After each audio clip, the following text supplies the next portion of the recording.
Chers auditeurs, bonjour. Bienvenue dans la saison 3 de Comme d'Archi, le podcast qui vous ouvre les portes du monde fascinant de l'architecture. Pour les nouveaux venus, permettez-moi de me présenter. Je suis Anne-Charlotte Deponte, docteure en histoire de l'architecture, auteure publiée, dirigeante d'une agence de communication et de développement basée à Paris en France et dédiée à l'architecture. Retrouvons-nous chaque semaine pour découvrir la culture et l'actualité architecturale. Pour cela, nous interviewons des spécialistes, nous abordons des thèmes différents et nous apprenons à regarder les projets dans leur diversité et leur contexte. Pour vous offrir le meilleur, Julien Rebourg, ingénieur son, est aux commandes techniques du podcast. Merci d'être avec moi aujourd'hui et maintenant, place au talent. Bienvenue dans Comme d'Archi.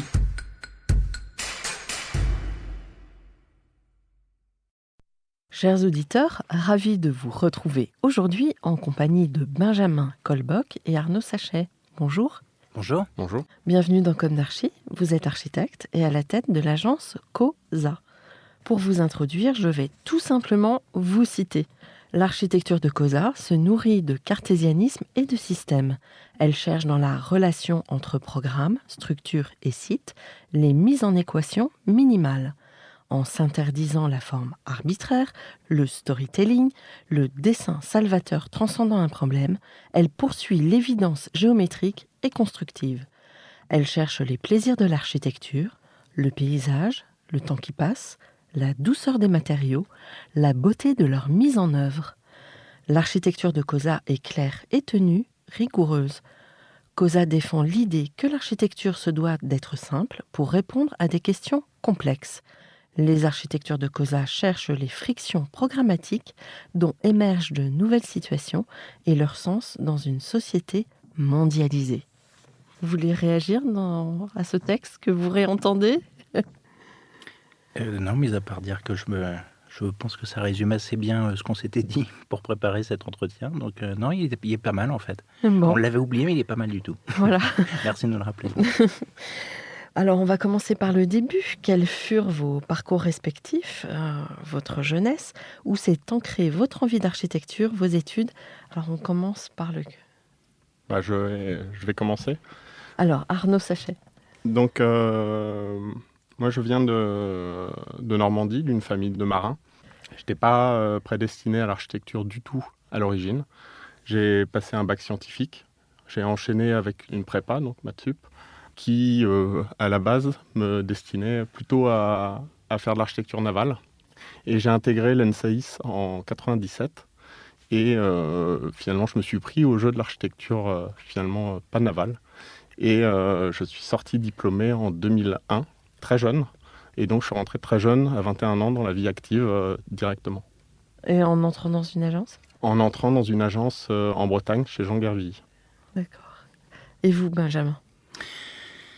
Alors, je vais revenir après sur le nom Colbock, parce que Oui. Comme le nom de pont, il est lourd de signification et d'histoire.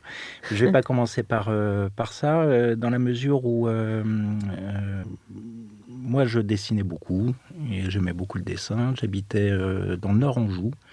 J'ai rencontré des amis qui ont été très importants pour moi et qui sont devenus des figures dans leur milieu, notamment l'artiste Aurélien Froment et un marchand d'art, Benjamin Després, qui a une superbe galerie à Paris, qui sont lui et d'autres amis, des compagnons de réflexion, de dessin. On a beaucoup dessiné, on se nourrissait beaucoup de peintres pré-raphaélites dans notre fin fond de l'Anjou, avant Internet, souvenez-vous, donc il fallait prendre le bus pour aller à Angers, pour aller à la médiathèque, et puis aller explorer tout ça.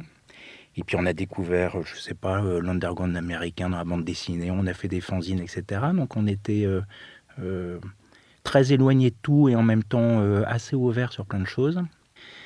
Et puis avec ces copains-là, très vite, on a commencé à voyager, parce que je pense que si je tiens quelque chose de ma famille, c'est le goût du voyage, beaucoup. Parce que je viens d'une famille d'architectes.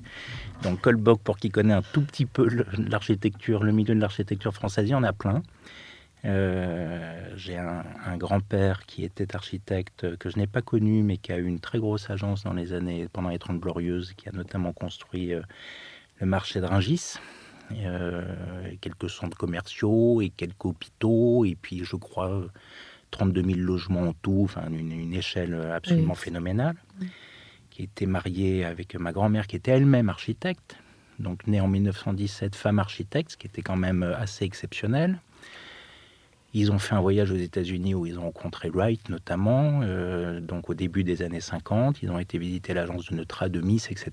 Et puis ils sont rentrés en France où ils ont eu leur carrière. Ils ont eu 9 enfants. Dans les 9 enfants, il y a eu 4 architectes. Dans les 4 architectes, mon père est un de ceux-là. Donc, a priori, tout devait me conduire à ça, sauf qu'en fait, on ne parlait pas tellement d'architecture. En tout cas, avec mon père, peu. Par contre, on a fait des voyages. Il y avait cette espèce d'ouverture qui conduisait à plein de choses, qui fait que très vite, avec ses copains d'Angers, on a essayé, on a fait du stop, on a traversé l'Europe, on a été voir des trucs, etc. Et j'ai commencé les études d'archi un peu dans ce contexte-là. Donc un contexte assez, je dirais, curieux et pluriel. Quelle école ? Alors, école d'architecture, la première école que j'ai faite, c'était Versailles. J'ai fait mon premier cycle à Versailles, j'ai détesté. Donc, je suis devenu l'enseignant en réaction totale à l'enseignement que j'ai eu de l'époque. Comment je pourrais le qualifier ? C'est un enseignement qui était... Ça a changé peut-être depuis. Disons qu'il y a des trucs qui n'ont pas changé dans l'enseignement de l'architecture en France. C'est un enseignement qui était très mauvais sur la construction. Je pense qu'Arnaud, toi, tu n'as pas eu ça. Je pense que c'était beaucoup plus intéressant et structuré chez vous, non ? Nous, l'ENSAIS, le département architecture, est intégré dans une école d'ingénieurs. Donc, c'est une école qui est à Strasbourg, qui est une école publique qui a cette particularité-là dans son enseignement. Et c'est vrai qu'on a un enseignement technique qui est assez complet dans tous les domaines qui gravitent autour de l'architecture. Et on bénéficie aussi de tout l'enseignement des départements génie civil, génie climatique et énergétique, plasturgie, topographie, qui sont aussi enseignés dans l'école. Et donc Versailles. Alors qu'à Versailles, l'enseignement de la construction, c'était... moi, j'avais fait un bac scientifique, j'étais assez bon à l'école. L'enseignement de la construction, c'était faire des structures en spaghetti et une espèce d'approche... où en gros ma conclusion de ce premier cycle à Versailles était plutôt de se dire que les études d'archi, on apprenait à être autodidacte et puis on se débrouillait avec les moyens du bord. J'ai quitté donc cette école qui me plaisait pas du tout pour aller à Belleville, où là je suis entré dans une école qui était encore à l'époque scindée en 2 camps très opposés, les classiques et les modernes, les classiques sous l'égide de Bernard Huette et les modernes avec la figure de Siriani. C'était un peu la fin de cette époque, c'était plus tellement des débats d'actualité quand j'ai commencé à Belleville, c'était en 97. Donc j'ai fait mon 2e cycle à Belleville avec, pour le coup, beaucoup de fascination pour un enseignement qui était réellement structurant et dans lequel on apprenait réellement des choses. Alors on mettait son cerveau de côté, c'était pas un enseignement de la créativité, de l'expression individuelle, etc. Mais au moins, c'est un enseignement, on apprenait des choses, etc. Donc autant je pense que très probablement à la fin des études, il ne nous accompagnait pas suffisamment à un positionnement personnel, à une réflexion personnelle. Et donc j'ai fait par la suite une autre crise d'adolescence tardive à essayer de me dépêtrer de cet enseignement de Belleville. Mais autant, par contre, il y avait des bases et des acquis qui sont absolument fabuleux. Je ne sais pas si vous l'avez lu, mais Juliette Pommier a publié une anthologie de textes de Bernard Huette. Non, je ne l'ai pas lu. Qui a été publiée, je crois, en novembre dernier, et qui est une merveille de culture, d'ouverture de l'architecture aux enjeux de la société, de la construction, etc., qui est absolument passionnant. Alors, vous avez débuté de quelle manière votre activité d'architecte ? J'ai commencé après le diplôme, donc en 2001, je suis parti en Bretagne travailler chez Jean Guervilly, qui avait une agence d'une dizaine de personnes qui travaillaient beaucoup sur des marchés publics partout en France. Et j'y suis resté 3 ans, donc 1 an et demi à Saint-Brieuc, puis ensuite je suis venu monter l'antenne parisienne de son agence pour suivre des concours qui avaient été gagnés à Rive-Gauche et à Toulouse, et développer aussi son activité parisienne. Et c'est là où j'ai rencontré Benjamin et Manuela à l'époque, donc en 2004, où ils venaient d'avoir les albums. Alors, de mon côté, Arnaud a eu un parcours académique absolument brillant. Je pense qu'il est pas loin d'être le plus jeune diplômé de France de tous les temps, ou en tout cas pas loin. 21 ans, c'est ça? Ouais. Ouais.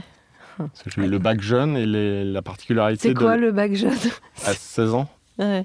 Et la particularité de l'école, c'est une année de prépa, ensuite il y a un concours, et ensuite c'est 4 années d'école. Et c'est un parcours qui est pas très sinueux, qui est assez dense, qui n'est pas organisé autour de figures comme Benjamin pouvait l'expliquer, mais qui est plutôt qui nous forme à avoir des outils, à réagir, qui est très scientifique finalement, et qui est en 4 ans, et qui en 4 ans forme des architectes. Ce qui n'est plus le cas maintenant, c'est passé en INSA et maintenant forme des doubles diplômes. Ouais, ça je savais.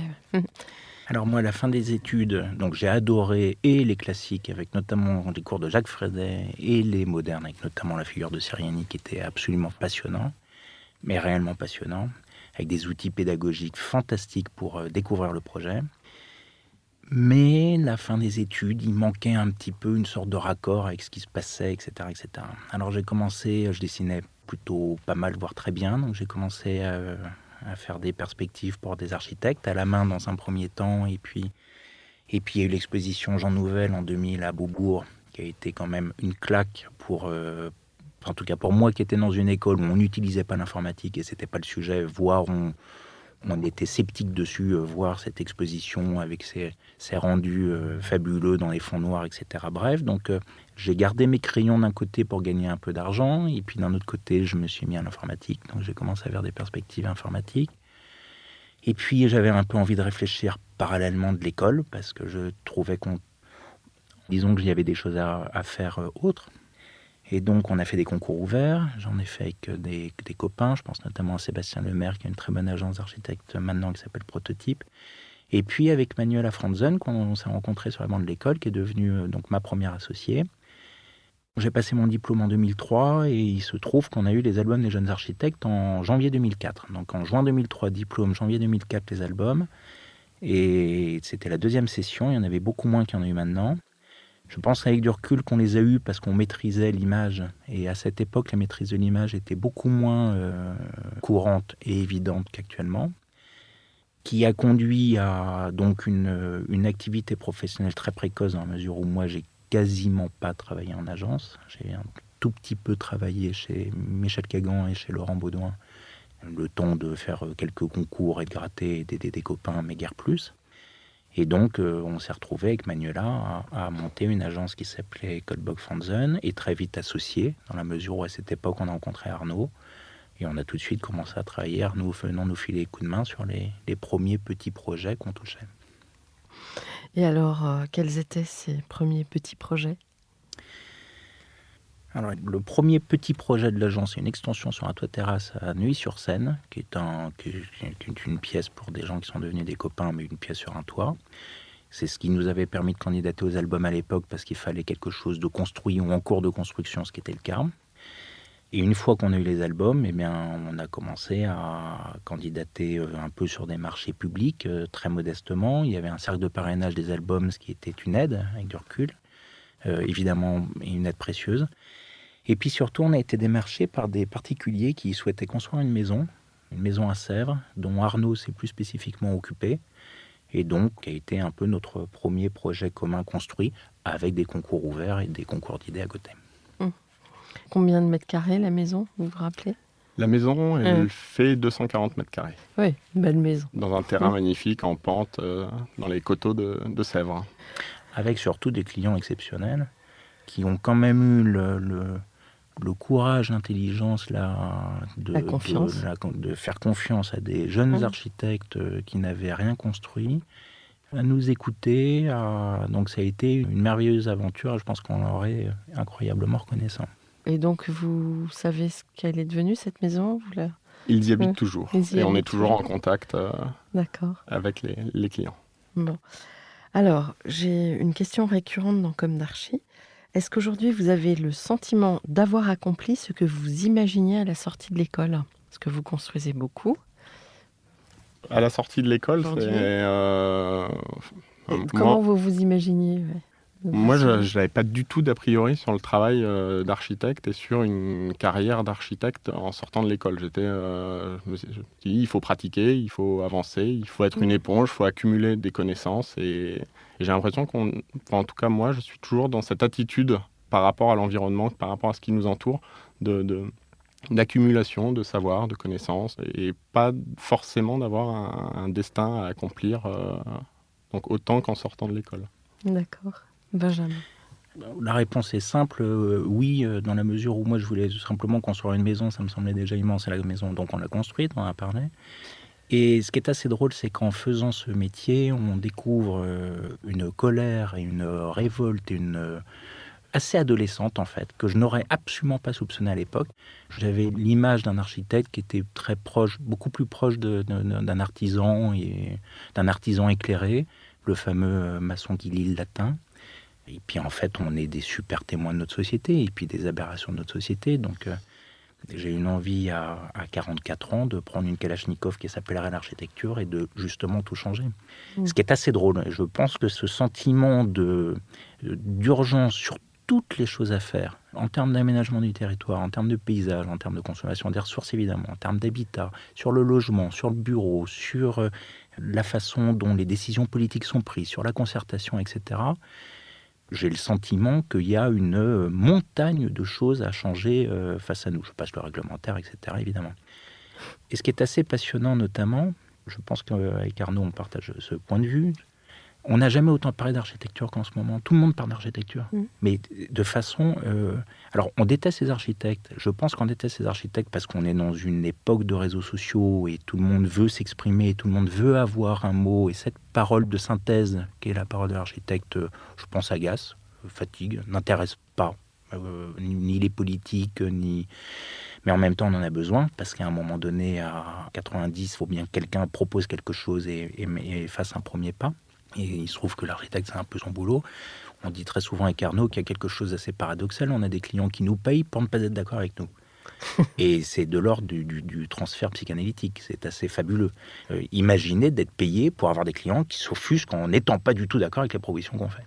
C'est quand même notre lot quotidien. Donc, à nous d'avaler notre salive. Et donc, quand on pense au mouvement des Gilets jaunes, quand on pense à tous les débats sur l'automobile à Paris, par exemple, là, je suis venu en scooter, c'est devenu une aventure. Quand on pense au genre dans l'espace public, quand on pense à toutes les questions d'aménagement du territoire, évidemment à la crise Covid, au logement, au télétravail, à l'essor des villes moyennes, tout ça parle bien de l'architecture, entendue comme discipline qui s'intéresse à l'environnement construit, perçu et habité par les êtres humains. Et c'est extraordinaire de voir à quel point ça devrait être le fer de lance d'une politique nationale. Moi, j'appelle désespérément les candidats d'arrêter de nous ennuyer avec la sécurité et les caméras de vidéosurveillance, etc., qui n'est absolument en aucun cas et qui ne résoudra rien du tout. Et par contre, de convoquer un projet politique autour de la qualité de nos cadres de vie, qui parle d'agriculture, qui parle de paysage, etc., etc. Et tout ça, c'est de l'architecture. On va parler maintenant un peu de l'histoire de vos projets. On continue après la maison ? Après la maison, alors il faut qu'on parle un petit peu de l'époque où on était associé avec Manuela, parce qu'on a eu quelques projets intéressants. Notamment, on a fait un centre social à l'Arbrisseau qui a été nominé à Carte d'Argent, une médiathèque à Montauban qui était autant d'aventures assez de longue haleine. La personne de Manuela était très importante pour l'agence parce que moi, à titre personnel, elle m'a permis d'aider à sortir de Belleville, de découvrir toute l'architecture allemande que j'adore maintenant. Je pense à Rudolf Schwarz, à Tessenau par exemple, et de m'ouvrir comme ça à une culture qu'on n'avait pas du tout à l'époque. Et puis Manuela a quitté l'agence de façon extrêmement sympathique. On s'est dit avec Arnaud que c'est probablement l'occasion de monter un nouveau projet.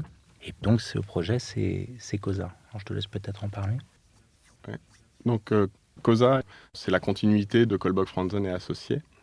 On a pu du coup prolonger les principes structurants qui font notre travail.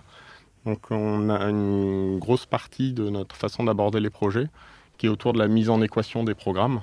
Comme exemple, on est en train de livrer un projet mixte à Bordeaux qui illustre complètement cette façon d'aborder le projet, qui est une pure équation entre un socle, qui est un centre de propreté, donc avec un process industriel, des trames, des dimensions bien précises, surmonté de 4 niveaux de parking silo.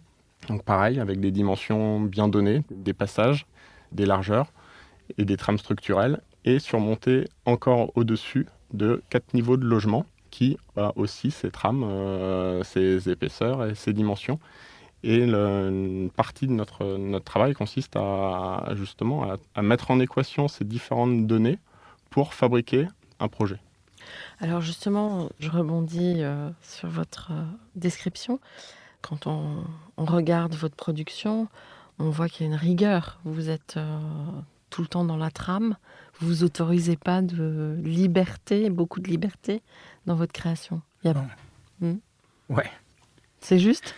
Ouais, c'est juste. Alors, la trame est compliquée en ce moment parce que le terme trame est incroyablement galvaudé, entre guillemets. Ce qui est terrible, c'est que alors, la trame est devenue une espèce de truc à la mode, alors qu'en fait, la trame, on s'en fiche, nous, d'une certaine façon. La question, c'est le contrôle géométrique du projet. Et le contrôle géométrique du projet, c'est ce que disait Arnaud, cette mise en équation, c'est qu'à un moment donné, on aime bien être capable d'avoir un raisonnement chiffré, parfaitement... alors, évidemment discutable, parce qu'on peut parfaitement faire autre chose. La question n'est pas du tout de se dire que c'est la bonne réponse. Mais où, à un moment donné, il n'y a pas de gras, il n'y a pas de superflu, il n'y a pas de geste arbitraire, il n'y a pas j'ai fait ça parce que c'est plus joli, il n'y a pas, on parlait de storytelling, il n'y a pas ce discours qu'avait un peu une génération liée au postmodernisme, citant des fables, des histoires, etc. C'est pas un rejet agressif du tout, parce que je pense que tout ça a apporté plein de choses hyper intéressantes. C'est plus qu'Arnaud et moi fonctionnons simplement pas comme ça, et on n'est pas à l'aise en le moment où le projet flotte dans un truc où on a l'impression qu'on n'est pas capable de tout comprendre. Une fois qu'on a dit ça, il y a une échelle d'après. L'échelle d'après, c'est le moment où l'équation est en place. Et là, on peut parfaitement s'autoriser des choses. Mais on a compris l'équation. Donc si je reprends ton exemple, le bâtiment dont parle Arnaud, qui est ce centre de propreté, ce parking silo et ces logements superposés, eh bien, pour traiter le centre de propreté qui sont d'énormes façades opaques, alors qu'on est dans un milieu urbain, eh bien, on est venu copier-coller les façades de Gabriel du Port de la Lune, dans un béton imprimé, qui reprend complètement une modénature donc, d'un architecte du XVIIIe siècle. Alors là, pour le coup, on est dans l'arbitraire le plus total. On aurait pu faire ça ou complètement autre chose, mais l'échelle de l'équation et l'échelle du projet le permet. L'équation est derrière nous et là, on peut passer à autre chose. Donc c'est là où on parlait de douceur de la matière. On aime bien travailler les mains courantes, par exemple, les galbes, faire attention à ces choses-là, travailler les halls d'immeubles, faire en sorte de jamais avoir de lumière directe dans les yeux, parce que les néons c'est sympa, mais quand même ça agresse le regard quand c'est la nuit. Donc plein de petites intentions qui, elles, pour le coup, relèvent absolument pas de l'équation, relèvent d'une forme de sensibilité pure, mais l'équation est derrière nous, et c'est cette équation-là qui nous intéresse beaucoup. Je pense que derrière l'équation, il y a d'autres sujets, qui sont notamment la modularité, la flexibilité, la rationalité, mais dans le sens rationalisme des années 70, dans le sens Rossi du terme. Dans le sens Huette également, parce qu'il le défendait beaucoup, se dire qu'une architecture à un moment donné correspond à un programme, certes, mais que demain, si on veut qu'elle soit pas si bête et qu'on va pas tout mettre par terre, eh bien, il faut qu'elle puisse s'adapter à d'autres choses. Tout le monde le dit, mais en fait, la meilleure façon de le faire, c'est d'être dans une forme de neutralité ou de retenue formelle un peu extrême. Voilà. Je cherchais un encaissement dans le regard d'Arnaud. Non, mais je suis entièrement d'accord. Ça me fait plaisir. Mais aussi, dans ces outils qu'on manipule, il y a quelque chose que j'ai beaucoup pratiqué quand j'ai travaillé chez Jean Garvey, c'est qu'il m'a toujours dit on ne dessine pas quelque chose qu'on ne sait pas construire. Et du coup, là, je pense que c'est quelque chose qu'on cultive beaucoup à l'agence, c'est de simplifier au maximum les mises en œuvre, parce qu'au final, il y a quand même des gens qui sont sur les chantiers et qui mettent en œuvre ce qu'on a dessiné, et que plus c'est simple, plus il y a des chances qu'on arrive au résultat escompté. Donc, une grande rationalité. Une super grande rationalité qu'on défend très très fortement. L'agence en défend une notion qui est celle de l'ingénierie architecturale. Et 95% de notre métier, c'est l'ingénierie architecturale. C'est-à-dire de prendre des suites de contraintes qui en vrai n'ont aucune espèce d'intérêt, aucune espèce d'importance la plupart du temps, et de les intégrer dans une équation globale qui fait que quand vous passez devant, vous ne les voyez pas en fait intégrés. Et puis c'est pas une question, il ne faut pas en faire des... Alors malheureusement, ça nous prend un temps de bœuf, parce que quand je dis 95% de notre métier, c'est vraiment 95% de notre métier. Mais en même temps, c'est ce qui fait que il y a certaines architectures qui ne sont pas de très bonnes architectures dans le fond, qui sont même des projets un peu bêtes et qui sont pourtant de superbes architectures construites. Mhm. En découvrant votre architecture, parce que c'est vrai que tous les jours je découvre et je redécouvre, j'ai été très heureuse de voir que des architectes relativement jeunes, en pleine, comment dirais-je, Dans la force de l'âge, comme dit mon père. Ouais, voilà. Que cette rationalité constructive, qui est une idée moderne, peut-être que ça n'est pas votre dessin, mais cette rationalité, elle essaime encore, enfin, elle est dans un sens positif. Alors, c'est assez passionnant ce que vous voulez dire, parce que on touche du doigt un des paradoxes français. Moi, j'ai mis 15 ans, 20 ans à commencer à voir une façon d'en sortir. La fameuse querelle des anciens et des modernes. Ouais. C'est assez fascinant parce qu'en France, on oppose la tradition. Enfin, dans les écoles d'archi, on n'aime pas l'académisme, par exemple. Mais il faut se souvenir ce que c'est l'académisme. Alors, on n'aime plus depuis 68 l'académisme. Mais il faut se souvenir ce que c'est à la base l'académisme. À la base, l'académisme, c'est de chercher des règles qu'on va pouvoir enseigner, qu'on va pouvoir transmettre, qu'on va pouvoir expliquer, expliciter. Donc, par exemple, il est totalement évident que l'enseignement Uno que prodiguait Seriani est une forme d'académisme. Est-ce que pour autant le mot académisme, il faut le rejeter en bloc ? Bien sûr que non. La modernité, la croyance dans le progrès, évidemment, doit s'appuyer sur l'histoire et elle ne peut fonctionner que comme ça. Donc, il n'y a aucun antagonisme en vrai et qu'une fausse querelle des anciens et des modernes héritée du XVIIIe siècle à concilier les deux. Je pense que l'architecture qu'on développe est très héritière de l'architecture classique française. Je pense en toute modestie, parce que ça peut sembler d'une arrogance folle, mais si on analyse les projets, je pense à toute l'architecture classique du XVIIIe siècle, cherchait finalement par le contrôle géométrique à articuler différentes géométries. Les compositions de plans d'hôtels particuliers français sont des magnifiques démonstrations de comment par la géométrie on peut régler des irrégularités, etc. etc. J'ai toujours cette anecdote fabuleuse de Percy Fontaine travaillant sur le Louvre et qui se rendait malade du désaxement entre l'axe des Tuileries et le palais du Louvre.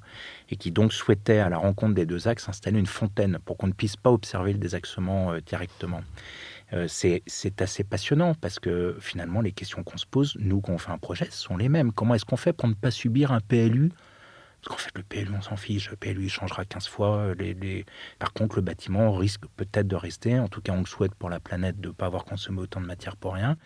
Et essayer de lui donner le maximum de cohérence, maximum d'évidence. Et pas subir des réglementations qui ne sont que transitoires. Je pense qu'il y a quelque chose comme ça qui nous turlupine beaucoup. Et en même temps, je reviens. Une fois qu'on a mis en place cette équation, on a les 95% d'ingénierie architecturale dont je parlais tout à l'heure. On n'a pas fait l'architecture, là encore. On a juste calé des choses. L'architecture, elle va intervenir très étrangement dans l'accident. Si je reprends Percy Fontaine, qu'on fait la rue de Rivoli, la rue de Rivoli, c'est plusieurs centaines de mètres linéaires d'une façade assez répétitive. Et s'il vous parle de la rue de Rivoli, en fait, on ne pense pas à la façade répétitive en tant que telle. On se dit pas, tiens, c'est une barre ou un grand ensemble de l'époque. On pense à toutes les intersections étranges, la colonnade de Gabriel, justement, la place qui ouvre vers la Seine, une autre place vers le Palais Royal, etc., etc. Et donc, avec Arnaud, on cultive dans cette rigueur extrême l'art de l'accident, de la chose autre, parce qu'on s'est aperçu qu'en fait, c'est là où il se passe des choses, etc. Alors, dans quel type de programme vous intervenez ? Vous faites des logements aussi ? Oui. Ouais. En ce moment, on a différents types de projets en développement ou en chantier à l'agence. On a quelques projets scolaires et universitaires, Donc collège, lycée, mais école d'ingénieur. Notamment, on refait mon école. Donc on a gagné le concours en 2017 de l'extension restructuration de l'INSA Strasbourg, avec un nouveau département architecture, ce qui est une vraie gageure comme relation à son histoire. Et donc universitaire, on développe en ce moment l'école supérieure de l'image de Poitiers. Et on travaille aussi sur des programmes hôteliers. Donc on développe un complexe hôtelier à Paris sur les Champs-Élysées. Donc en 20 000 m² de restructuration et extension sur les Champs-Élysées avec cinéma, commerce et hôtel. Et on vient de livrer un complexe hôtelier et para-hôtelier à Bordeaux, composé de deux hôtels. Ah oui, et en effet, avec une réhabilitation de silos. Oui. Et l'archi intérieure a été faite par Malapert, qu'on a interviewé dans Comme d'Archi. Vous avez interviewé. D'ailleurs, très réussi. Bravo. Eh bien, merci. Ça a été justement, typiquement, dans la mise en équation et le projet. C'est vrai que l'hôtel donc, illustre aussi bien la façon dont on fabrique les projets à l'agence. C'est-à-dire que toutes les chambres sont un empilement de stèles de béton préfabriqués, très réguliers, puisque c'est des chambres.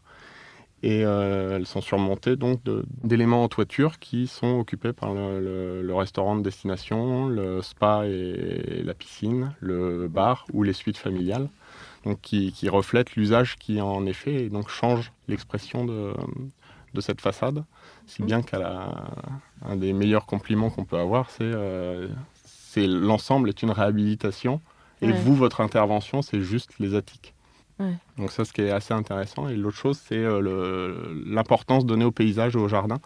Ce que ce projet illustre bien, c'est au cœur de l'opération, développé avec les paysagistes Neveu-Rouillé, un jardin très luxuriant, avec des arbres plantés déjà grands, qui a l'impression d'avoir toujours été là, et du coup qui donne une très grande force au programme. Vous construisez beaucoup ex nihilo ou vous avez maintenant, parce qu'on parle beaucoup de réhabilitation pour des raisons évidentes. Voilà. C'est à peu près 50-50. Comment... Alors, je ne sais pas si c'est pas évident typiquement, quand on prend l'opération dont parlait Arnaud, à la base, nous, on avait une assiette vierge de tout, sauf 8 silos qui étaient là en béton, absolument magnifiques, qu'on voulait garder évidemment absolument. Un quartier autour qui est en train de se faire, donc en partie neuf, mais avec quelques vestiges de l'histoire. Donc là, typiquement, on est dans le mélange d'une architecture qui est très ancrée et évidemment située très précisément à cet endroit-là, qui pourrait absolument pas être ailleurs. Et en même temps, des modes de production de la ville contemporaine qui sont liés à des marchés privés, qui sont liés à des types de contrats passés assez complexes, qui conduisent à des architectures qui posent beaucoup la question de savoir quel est le statut du neuf et de l'existant. Pas facile. Ce qu'on cherche beaucoup à faire, ce que disait Arnaud sur l'hôtel, on a l'impression que c'est une réhab, mais on est super content de ça. En fait, il n'y avait que les silos qui étaient là, et tout le reste, c'est nous qui l'avons fait. Mais c'est très bien, c'est très bien que les gens aient cette perception-là. Et puis au final, qu'est-ce qu'on va retenir de l'hôtel ? On va retenir la piscine sur le toit. On avait proposé le resto en haut, les 2 terrasses avec une vue plein sud sur Bordeaux. On va retenir les terrasses du d'hôtel 3 étoiles, le cordon de liaison vitré. Cette manière qu'on a eue d'évider les silos et de les donner à lire complètement de l'intérieur, en les faisant passer, en donnant l'accès de l'hôtel Renaissance par ces 2 silos. Et puis ce jardin, qui est l'espèce de pièce manquante, qui n'était pas du tout dans l'équation à la base, mais qui permet de faire en sorte que toutes les chambres aient une vue qui est plutôt sympa, quels que soient les hôtels autour, etc. Donc réhabilitation, oui, neuf également.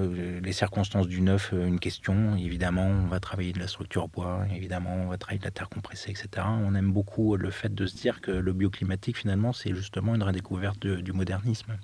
C'est une prise de conscience assez drôle, mais de se dire qu'on regarde...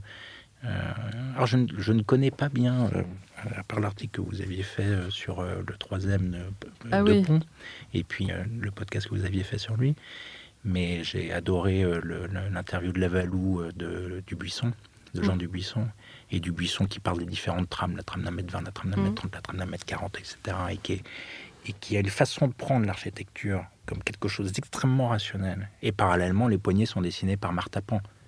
Et donc emmène l'architecture absolument complètement ailleurs. Et lui-même, les halls de ses immeubles, etc., sont absolument fabuleux. Et ses logements sont absolument fabuleux. Mais bon, tout ça pour dire que porter cette espèce de foi dans une espèce de croyance moderne que va pouvoir porter le neuf, intervenir en même temps sur l'existant en considérant que c'est aussi ce qui ancre les projets, etc., oui, évidemment, sont autant de façons de faire l'architecture et avec plaisir. Des projets emblématiques, à part l'hôtel? Vous avez dans votre production d'agence des projets que vous estimez emblématiques? On est en train de développer, donc j'en parlais tout à l'heure, de l'école supérieure de l'image de Poitiers. Oui. Plus on avance dans le développement des études de ce projet, plus on en fait une machine. Et ça nous plaît, parce que cette machine, elle intègre toutes les contraintes, elle résout donc l'équation qu'on s'était posée de toutes les contraintes du début, la sismique, la ventilation naturelle, une rue intérieure de représentation pour l'école, et des éléments programmatiques portés par les futurs utilisateurs. Plus on avance dans les études, plus on arrive à enrichir cette machine, à la complexifier, mais en même temps avec des suites d'éléments simples, et sans rien dessiner, on en fait un objet très très riche. Ça va être un cours d'architecture pour les étudiants? Alors absolument pas, il faut que ce soit Non. l'inverse. C'est une école d'art, donc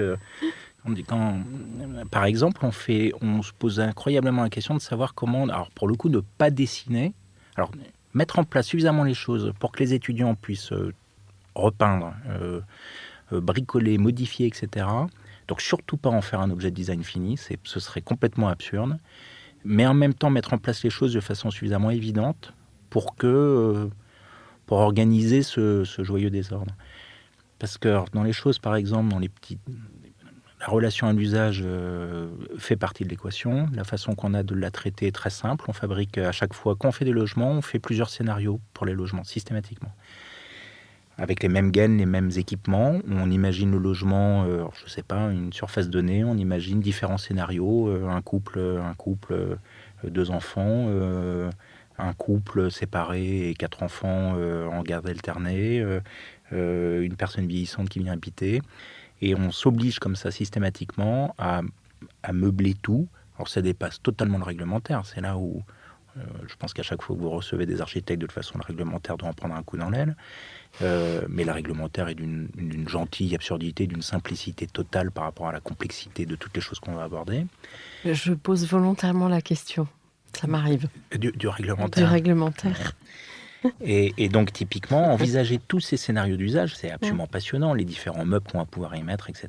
Donc là, dans cette école de l'image, où en fait, ils font de l'image, mais ils font de la vidéo, ils font des grands formats, etc. Et bien, c'est explorer comment est-ce que, alors en étant le plus en retrait possible, le moins dans le design, le moins présent possible, parce que c'est surtout les étudiants qui doivent s'exprimer, eh bien, on peut anticiper ou accompagner ces scénarios. Alors, comment est composée votre équipe? Vous êtes combien à l'agence? On est depuis quelques années une vingtaine de personnes. Oui. Et on est organisé en 4 pôles depuis quasiment le début. Donc il y a un pôle de maîtrise d'œuvre de conception, donc qui travaille sur les projets du concours à la consultation des entreprises, et puis qui ensuite participe au visa des plans d'exécution des entreprises. Ensuite, il y a un pôle maîtrise d'œuvre d'exécution, donc qui est plus donc présent sur la partie chantier, donc qui prend le relais une fois que l'entreprise est là, qui assure le suivi des projets de l'agence jusqu'à la livraison. Donc qui est épaulé par la partie conception sur les visas, et qui, à l'inverse, redescend un peu les informations à la conception, les retours d'expérience, les détails qui fonctionnent bien, les détails qui n'ont pas fonctionné, et qui participe aussi à la coordination des études, donc avec le reste des équipes de maîtrise d'œuvre. Ensuite, on a un pôle qu'on appelle simulation des paramètres physiques du bâtiment, qui a aussi la compétence BIM, qui est une compétence qu'il faut avoir, mais qui surtout, nous c'est un outil. C'est vrai que Benjamin en parlait au début. L'image, il a commencé à faire des perspectives. Et c'est vrai que l'image est restée, le modèle 3D et l'image est resté une manière de de présenter et de communiquer le projet, mais aussi de le tester. C'est-à-dire de le tester en interne, de le tester dans les restitutions, d'en discuter et de le faire évoluer. C'est-à-dire que l'image nous accompagne de la première esquisse, même pendant le chantier. On continue à faire des images, à tester les choses. Donc c'est un réel outil. Et on développe aussi dans cet outil de simulation des paramètres du bâtiment les façons de tester les paramètres thermiques, de bioclimatisme, de gestion des fluides, des vents. On fait un projet où on a des cheminées de ventilation naturelle pour un lycée donc à Nangy. Et justement, cet outil nous permet aussi de tester ces éléments. Et le dernier pôle, c'est le développement, la communication et la recherche, qui accompagne aussi les projets depuis le début, donc avec des recherches historiques, des recherches d'archives, et qui est un outil aussi pour la conception, pour avancer dans les projets. En tout cas, bravo sur ce point, parce que j'ai vu que vous aviez un profil calibré. C'est très agréable quand on est de l'extérieur, moi qui suis passée par cette pratique-là. Et bravo, parce que je pense que c'est quelque chose qui est sous prétexte que la com, c'est juste un coup d'éclat. En fait, non, ça participe au développement et c'est fort important. Alors quand c'est enraciné. Tout à fait, c'est très bien que vous dites ça, parce que... Alors, juste un petit complément derrière ce que vient de dire Arnaud, il y a une équipe. Cette équipe, elle est stable depuis quelques années. On travaille avec la même équipe. Donc Arnaud et moi, on est plus spécifiquement sur la conception. Il y a Jérôme Barras qui s'occupe de la direction des travaux. Il y a Catherine Brunini qui s'occupe de l'administration et Pauline Lefort de la recherche et de la communication. Et puis on a une équipe de jeunes loups qui s'occupent des simulations des paramètres physiques du bâtiment. C'est important parce que ça fait une culture d'agence. Dans ces différents pôles, il y a des personnalités qui sont extrêmement talentueuses tout autant qu'elles sont, avec lesquelles on travaille depuis des années. Je pense notamment à Théo Filmar-Morin et à Grégoire Stouck, mais à tout le reste de l'équipe également. Donc ça fait une culture partagée, un socle commun qui est très important. Pour revenir sur la communication, sur ce que vous dites, il est absolument évident que la communication, pour appliquer une nouvelle langue générique, n'a aucun intérêt. La communication, c'est de la recherche et de la réflexion sur à qui on s'adresse, ce qu'on a à dire, la spécificité de ce qu'on a à dire également. Et c'est quelque chose qui est très précieux. Donc Pauline Lefort, effectivement, qui parallèlement enseigne, mais nous nourrit à chaque fois les projets d'approche historique, de recherche autre, etc. Et ce travail-là est effectivement pour nous assez important. Comment vous imaginez le monde d'après ? Les architectes sont obligés de voir loin, devant. Alors, le monde d'après... Vous n'êtes pas obligé de répondre. Absolument. Alors là, le problème, c'est plus le temps de la réponse. Ouais. Alors, je vous disais tout à l'heure qu'il y a une révolution à mener et qu'une Kalachnikov peut être l'architecture, entendue comme cette discipline assez ouverte, assez poreuse. Je crois qu'il y a tellement... Mais alors, tout a changé. Il y a plein de choses bien, attention. C'est pas du tout... mais il y a la production qu'on a du logement, par exemple, est une aberration sidérante. Est-ce qu'on peut réfléchir à l'orée du XXIe siècle au fait qu'on conçoit le logement à base de T2, T3, T4, où théoriquement, donc, on changerait, comme on change de voiture tous les 2 ans, on change de logement suivant le nombre d'enfants qu'on a. C'est quand même un truc, quand on y réfléchit, qui est assez passionnant. Vous avez un enfant, vous changez de logement. Puis l'enfant part, et ben vous rechangez de logement. Non, c'est évidemment pas fait comme ça. Or, les programmations qu'on a en logement continuent à être comme ça. On reçoit, il nous faut 25% de T2, 25% de T4 et 50% de T3, et puis voilà. Aucune réflexion sur la granulométrie dont on aurait réellement besoin, quels objectifs politiques pour le faire. Donc, on prend le logement, on devrait pouvoir fantasmer des quartiers en se disant, ce quartier-là, ce sera le quartier des lofts à bobos. Tel autre quartier, ce sera le quartier des bourgeois réac, mais est-ce qu'on pourrait pas mettre un peu de loft à bobo dans les bourgeois réac et réfléchir comme ça, ensemble, sur donc un projet, donc qui est un pur projet politique d'aménagement à très grande échelle. Là, vous voyez, on n'en est pas là du tout. On parle de concertation, qui globalement sont à peu près toujours les mêmes conclusions, etc., etc., alors il y aurait une vision à avoir. Imaginons demain une taxe carbone. Imaginons tout ce qu'engendrera une taxe carbone. C'est-à-dire que soudainement, des ressources locales complètement dépréciées deviendraient en fait hyper intéressantes. D'autres ressources qu'on utilise, enfin vous n'êtes pas sans savoir par exemple que quand on fait une pierre d'Île-de-France, en Île-de-France, elle vient du Portugal. Donc peut-être qu'on, je ne sais pas, retrouverait des gisements, peut-être qu'on trouverait d'autres astuces. Donc moi par exemple, je serais très curieux de voir ce que fabriquera une taxe carbone. Alors c'est évidemment pas contre les pauvres âmes qui doivent payer leur diesel de leur automobile et faire 200 km par jour, la question. La question, c'est appliquer dans le monde du BTP l'impact que ça pourrait avoir. On fabrique actuellement un projet où l'usine de béton préfabriqué est implantée au bout d'une nationale, où dans l'absolu, il n'y a aucune raison d'y implanter une usine de béton préfabriqué. C'est beaucoup trop compliqué d'accès. Donc il y aura une distribution complète comme ça au niveau du territoire si on avait ces choses-là. Donc j'espère que le monde d'après se posera ces questions-là, et puis évidemment bien d'autres. Promenons-nous en France et puis globalement en Europe. Maints paysages sont ravagés. Les entrées de ville sont un saccage total. Certaines villes sont... Moi, j'appelle désespérément en France, par exemple, j'adorerais qu'il y ait une politique nationale. Alors, je le dis avec le sourire, on ne le voit pas. J'adorerais une politique autour de la qualité, autour... C'est quand même fabuleux, la France. On nous raconte que c'est le pays du luxe et puis de l'art de vivre. Et on s'autodétruit. Regardons la pauvreté de ce qu'on construit.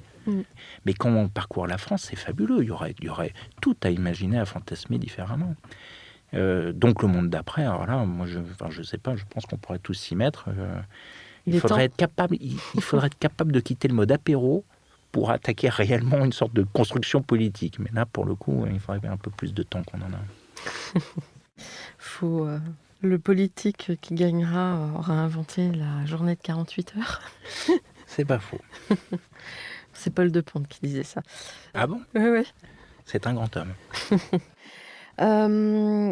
Donc, quel conseil donneriez-vous aux étudiants en architecture aujourd'hui ?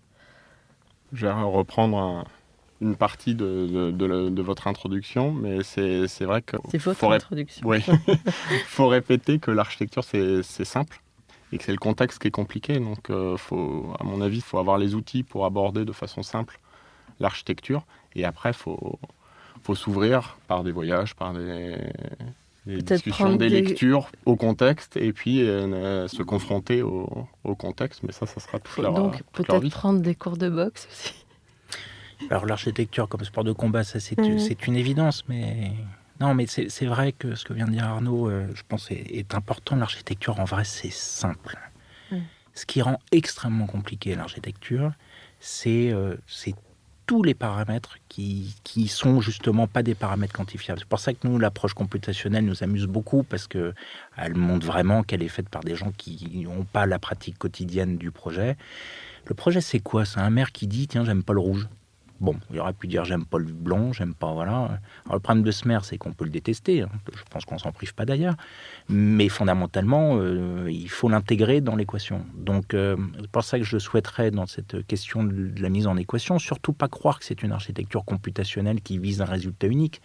C'est une architecture qui prend un faisceau de paramètres et qui essaie dans ce faisceau de paramètres de trouver les choses les plus justes et les plus fiables pour mettre tous ces paramètres en relation.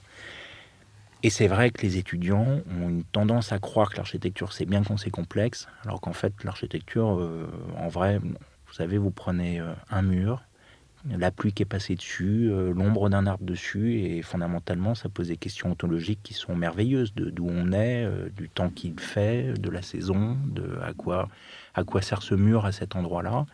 C'est très heideggerien, mais c'est un petit peu vrai. Je pense qu'il peut revenir à des choses complètement évidentes, fondamentalement.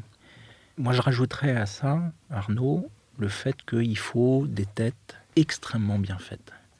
Et qu'il y a plein de métiers dans l'architecture, mais qu'il faut prendre la chose de la façon la plus froide possible, pas la prendre frontalement, essayer d'objectiver au maximum la relation aux choses.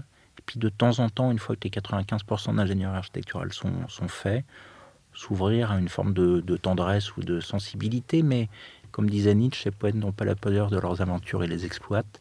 Garder une forme de pudeur vis-à-vis de ça. Ça va faire un excellent mot de la fin. Merci beaucoup. Merci beaucoup. Je vous en prie. Merci, chers auditeurs, pour votre écoute. À la semaine prochaine pour un nouveau Comme d'Archi en français. D'ici là, prenez soin de vous. Au revoir.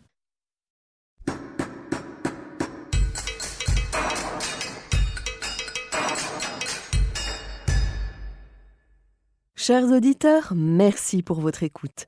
N'oubliez pas de retrouver nos sujets en avant-première sur Instagram à l'adresse @comdarchipodcast. COMDARCHI podcast. Si vous aimez ce podcast, favorisez sa diffusion en lui donnant 5 étoiles sur Apple Podcast ou sur votre plateforme de podcast favorite, plus un petit commentaire. Et surtout, abonnez-vous pour écouter tous nos épisodes gratuitement. À bientôt et d'ici là, prenez soin de vous.